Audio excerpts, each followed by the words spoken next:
Topic 2, algebra. Expanding single brackets. Multiply each term by the number and the sign before it. Collect like terms to simplify. What we need to do, the number outside of a bracket means multiply, and it tells you how many times or how many lots of those you have. So in example 1a here, we've got a 3 brackets x minus 2.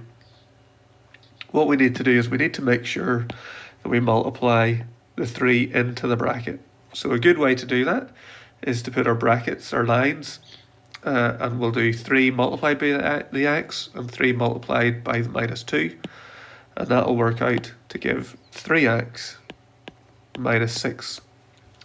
Another way to think about it is in terms of area. So we've used bar modeling in the past, but we can use it again for expanding brackets. So we're multiplying 3 and x minus 2. So we can think about it in terms of area. So what's the area of this first rectangle, which is 3 wide and x tall? And that's going to have an area of 3x. If the next one is 3 wide and negative 2 deep, the area of that, so 3 multiplied by 2 is 6, so 3 multiplied by minus 2 is going to be minus 6. So then the total area is going to be 3x add negative 6. But if we've got a plus and a minus together, like we do here, that's just going to be minus. So then the area is just 3x take away 6, which is what we had at the start. Example B, what we've got is 5 take away 3 upon 2 minus 5x. This is a case where we need to think about the order of operations, so our bid mass. So the common mistake here would be to do the 5 take away 3 to give 2, but this is 5 take away 3 multiplied by a bracket, so we have to do the taking away after our multiplication. So that's actually the wrong step to do. So we have to expand the bracket first of all, so we're going to get 5, it's going to stay the same. Then the minus 3 times the 2, and the minus 3 times the minus 5x is going to give us minus 6 plus 15x. And then 5 take away 6 is negative 1 plus 15x, which we could write as 15x take away 1. Example C, 3 upon x plus 2, take away 3 minus 4x. Now there's something that we can add into the second bracket or just before the second bracket, and that's a 1. So whenever there isn't a number outside of a bracket, there really is, it's the number 1. So that's something we can do to make sure we're multiplying the bracket correctly. So we've got to do 3 multiplied by the x and the 3 multiplied by the 2 first of all, and that's going to give 3x plus 6. Then we've got this minus 1 multiplied by 3 and minus 1 multiplied by minus 4x gives us minus 3 plus 4x. So we've got a series of terms and we have to try and collect like terms. So we've got a 3x and we've got a plus 4x, and they'll combine together to give 7x. And then we've got this positive 6 take away 3, and positive 6 take away 3 is just 6 take away 3, which is plus 3. Example D, we've got x upon x plus 2, so we need to multiply the x into the bracket. So x multiplied by x is x squared, x multiplied by 2 is 2x, and then minus 2x squared plus 3. We need to look at collecting like terms. So we've got an x squared and a minus 2x squared. There's no other x squareds there, so there's nothing else we can combine there. And x squared take away 2x squared is minus x squared. We then have 2x, and there's no other x terms, so we just write that as plus 2x. And then we have a number 3 at the end, so it's plus 3. When we're expanding double brackets, to do that, we use either a grid method or FOIL. Now, FOIL is an acronym which stands for first, outer, inner, last, and that'll help us with the process. So if we have this x plus 2 upon x minus 3, if we use the FOIL method, the first terms in each bracket are the x and the x. We need to multiply those together, so that's where our f comes from. Then we've got the outer terms, so that's an x and the minus 3. They're the outer ones. The inner ones are the 2 and the x. And then the last terms are the 2 and the minus 3. So that's where the FOIL is coming from, first, outer, inner, last. So if we do the first together, x multiplied by x, that gives us x squared. The outer x multiplied by negative 3 is negative 3x. The inner 2 times x is plus 2x. And the last 2 times negative 3 is negative 6. And we collect the like terms of minus 3x and positive 2x to give x squared, take away x, take away 6. Now we did talk about a grid, or we said that it was possible to do a grid. So again, this is kind of like our bar modelling, where we've got x plus 2 on the top and x take away 3 along the side, and then we're looking for the area of each rectangle. So the first rectangle is x with x, and that has an area of x squared. The next one is 2 wide and x deep, so it's an area of 2x.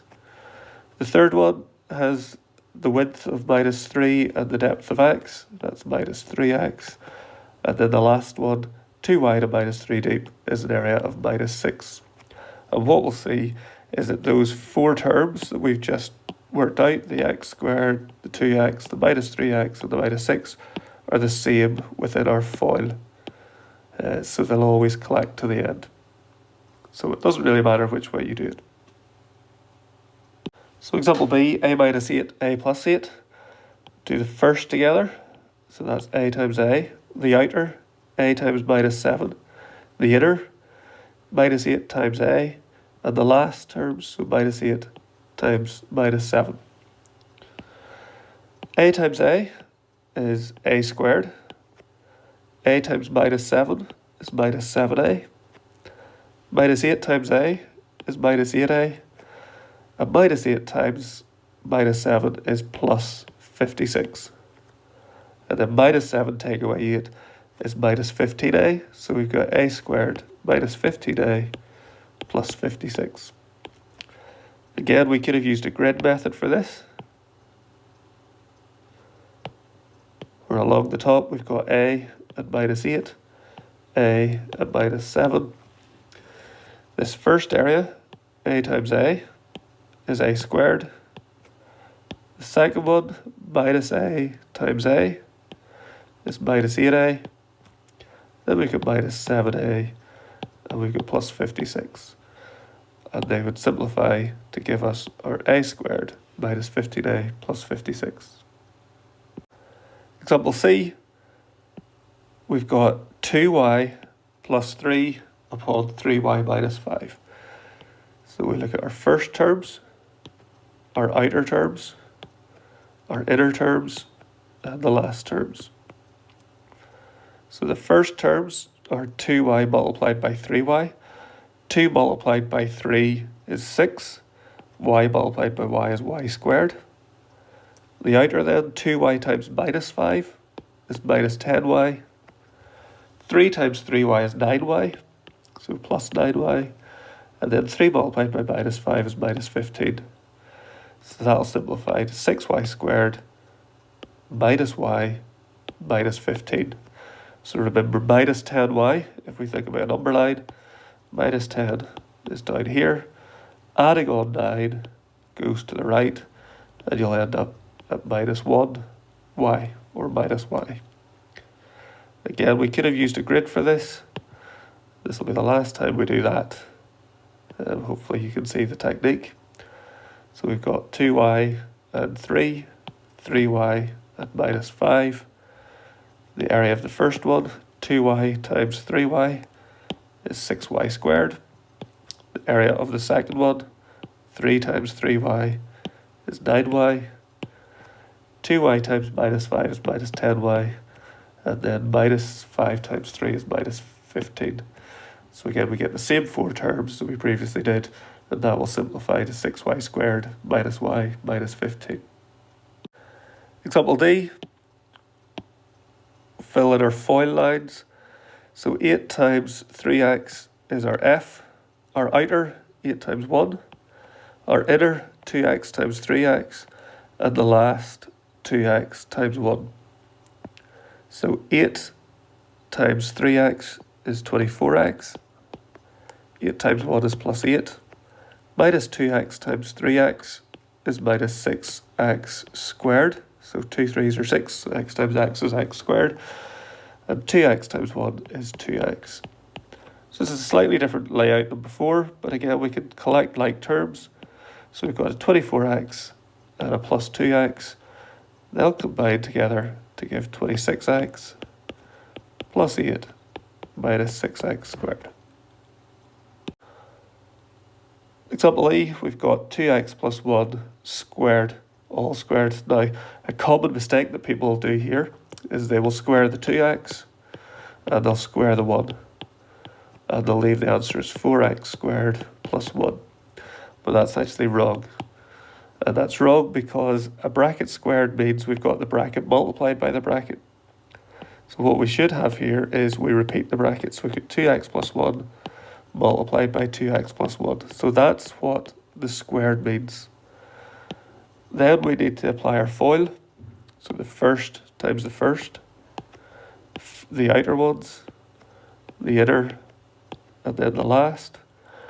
2x times 2x is 4x squared. So 2 times 2 is 4. X times x is x squared.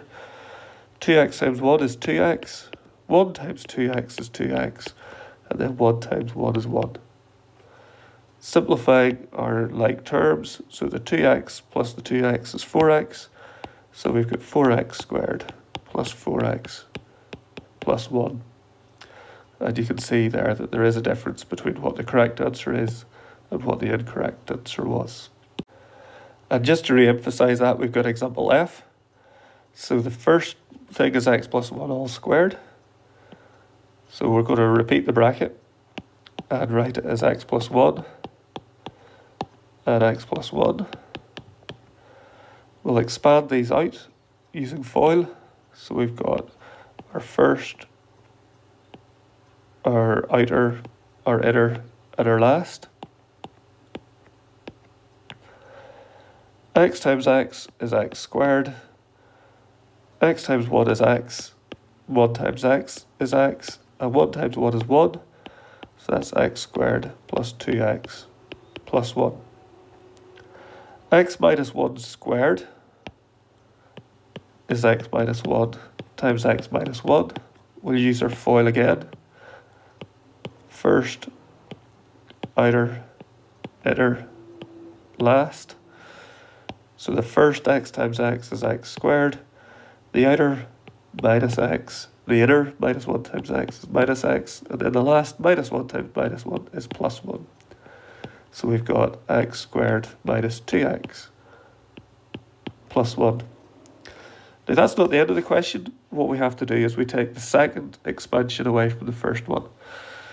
So the way we do that is we write it as x squared plus 2x plus 1. And it's good to keep that in a bracket. And then take away the second bracket of x squared minus 2x plus 1. So again, a common mistake we can do is just subtract them as they were in the previous line. But that's not what we do. So we have to take away all of the expansion. We've got a case now where there's a number outside of a bracket. So it's a minus 1 times the second bracket. And that is going to change all the signs that we have. So we're going to have x squared plus 2x plus 1 from the first bracket. Then minus 1 times x squared is minus x squared. Minus 1 times minus 2x is plus 2x. Minus 1 times plus 1 is minus 1. And then collecting like terms, we've got the x squared minus an x squared, so they cancel. we've got 2x plus 2x. So that's going to give us 4x. And then the last ones you've got plus 1 and take away 1. So they go to 0. So all that we're left with then is this 4x. So it's really important when we've got two expansions either being added or taken away that we expand them out separately and then we rewrite it again with brackets and we put in the symbol between them, so whether it's a plus or a minus. So the expanded first bracket in brackets, the expanded second bracket in brackets, and then the symbol, and then we expand the second bracket according to what that symbol says, whether it's a plus or a minus.